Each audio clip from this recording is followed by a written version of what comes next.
কয়েকদিন কেটে গেছে। বিকেলের মাঠ আগের মতোই আছে, সবুজ ঘাস, দূরে তালগাছ, বাচ্চাদের খেলাধুলা। কিন্তু হৃদয়ের কাছে সবকিছু যেন বদলে গেছে। সে একা দাঁড়িয়ে থাকে মাঠের এক কোণে, যেখানে সে আর আরিফ একসাথে খেলতো। আজ তার হাতে কোনো বল নেই। তার চোখ বারবার সেই জায়গায় যায়। মনে পড়ে হাসি, দৌড়, আর লাল বলটা আকাশে উড়ে যাওয়া। কিছু জায়গা শুধু জায়গা নয়, সেখানে স্মৃতি বাস করে। হৃদয় ধীরে ধীরে মাঠে বসে পড়ে। মনে পড়ে সেই শেষ দিনটা, যখন সে নিজের লাল বলটা আরিফকে দিয়েছিল। সে মনে মনে ভাবে, আরিফ কি এখনো বলটা রেখেছে? সে কি আমাকে মনে করে?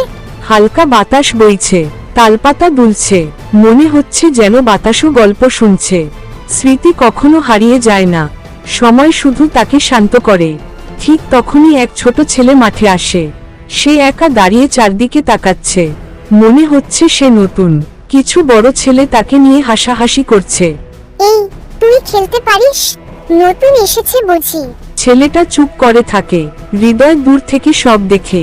তার মনে পড়ে যায়, একদিন সবাই আরিফকেও এমনভাবে দেখেছিল। হৃদয়ের চোখে হঠাৎ দৃঢ়তা আসে।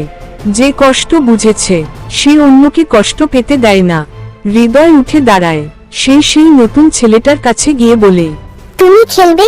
ছেলেটা অবাক হয়ে তাকায়, ধীরে মাথা নাড়ে। হৃদয় মাটিতে পড়ে থাকা একটা পুরনো বল তুলে নেয়, তারপর হাসে।